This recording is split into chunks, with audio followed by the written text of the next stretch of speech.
I was pretty disappointed, when I found out the Scotts broke up.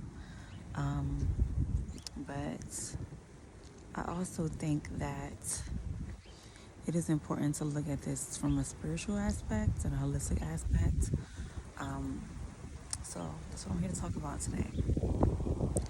So the thing that I do notice, these are just my observations. I don't know these people at the end of the day, but um, the fact that they knew each other for a very long time, like they basically grew up together, they, you know, at a very young age, they developed a relationship and continued on to that relationship. Now, the thing that's interesting about that is society often, and it may not be anyone's direct fault, but our society has a long history of kind of like pressuring young people to be in a relationship. And the thing about that is, young people, like, they're still figuring out themselves, like, let alone being with somebody else and pairing with somebody else. Like,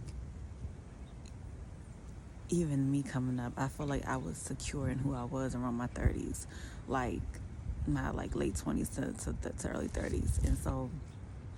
And that's just the beginning, because like, come on, like, life is long. And it's just, you don't really know yourself at that stage of your life, and you don't really, you haven't really gotten to yourself. You really haven't gotten into who you are. And I'm not sure the details of the relationship, but like exploration, like understanding other people, like dating other people, like there's a whole learning process through that. And if you don't get that, then it can get challenging. It can get challenging just generally. Like, people may tend to have wandering eye or have curiosities, or I didn't get a chance to do this or that. And I mean, hey, like, he had some infidelity, so I'm not sure if that had anything to do with it.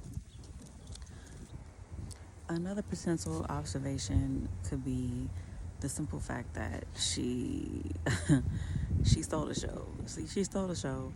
And like, the thing about that is, if a man is unhealed, that may make him feel away. Like, specifically if he's unhealed, but specifically if he's not balancing his feminine masculine energy.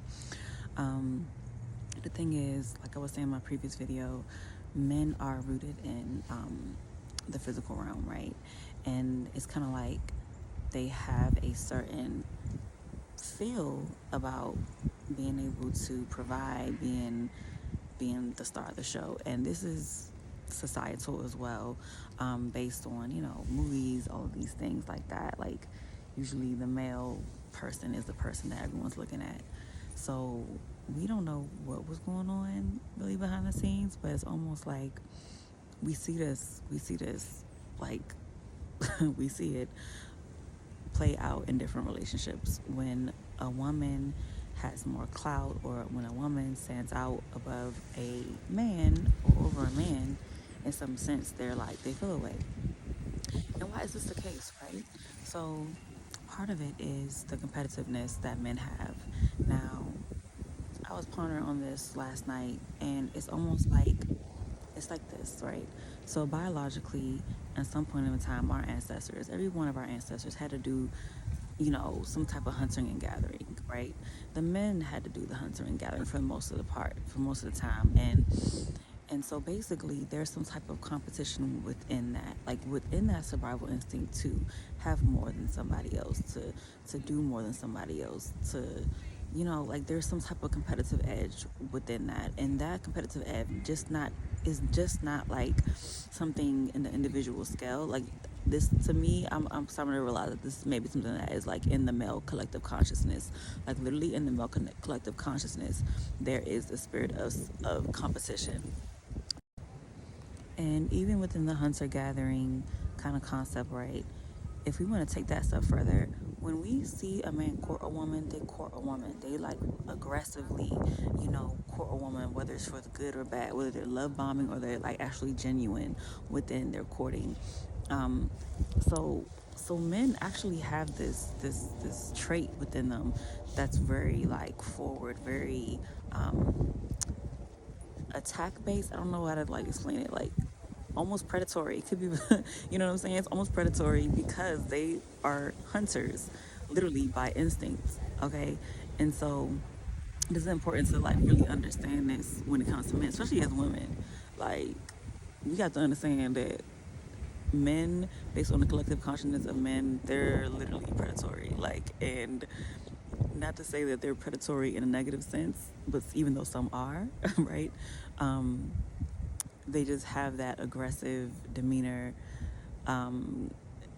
built in their DNA, like more so than women. And I'm not saying that every man's like that, but you know, like this is an instinctive thing that a trait that men have.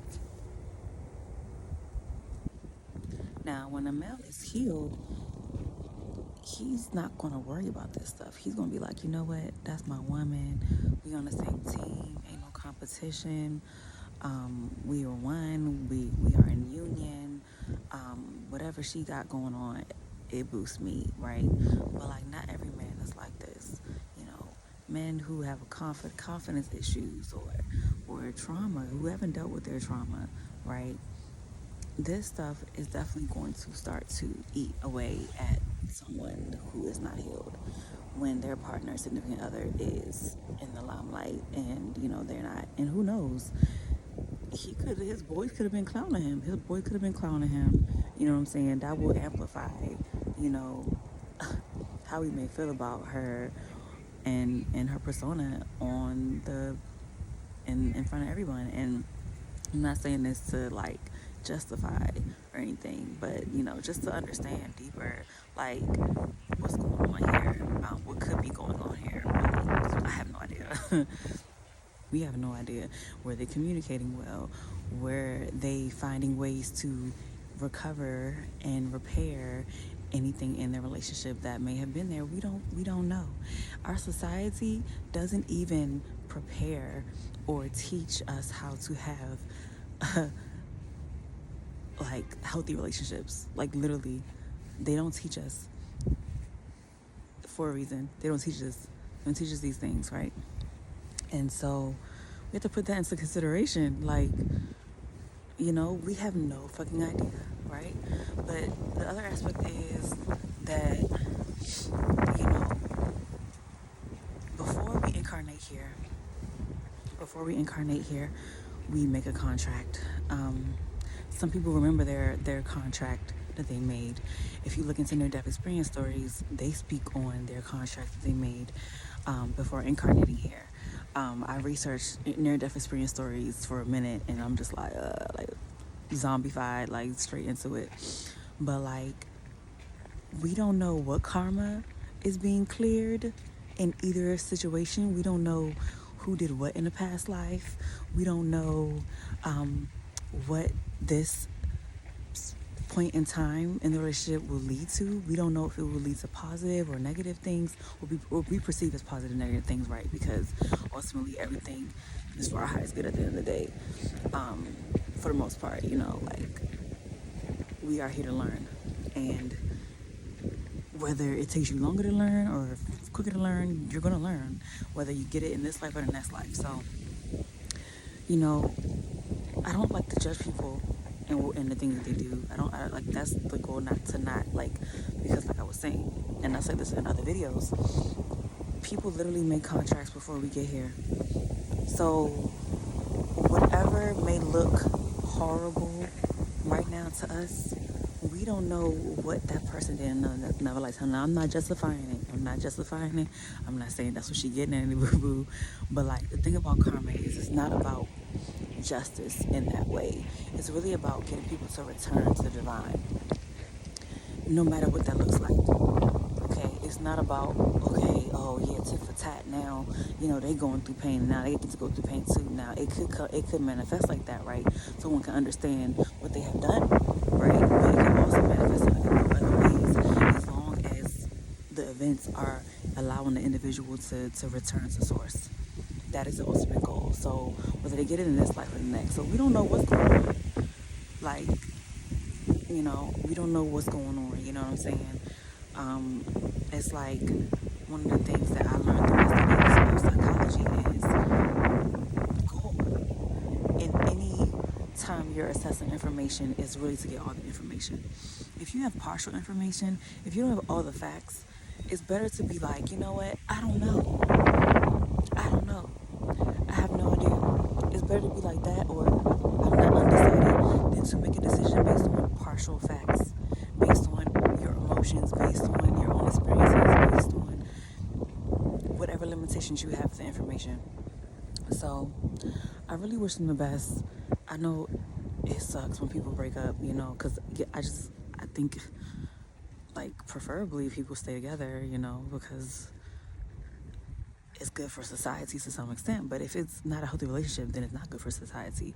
It's not good for the kids. It's not good for no one, because it's a cycle of perpetual abuse potentially. If the relationship is not healthy, it can just, ripple into just toxicity, and that's not good for nobody. So I really wish them both the best. I hope they can both heal. I hope that Desmond could actually learn how to heal his root chakra, okay, because infidelity is part of the root chakra, but God knows what else needs to be healed, and both of them we don't know them personally, but I wish them the best.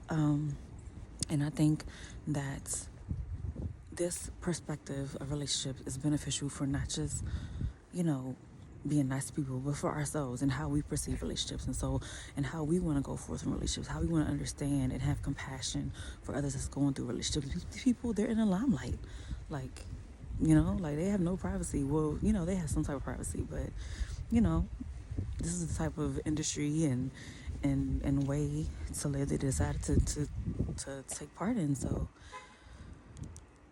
yeah, I just wish them the best, and I just want everyone to challenge themselves to not be judgmental about people that they see in the limelight and going through what they're going through.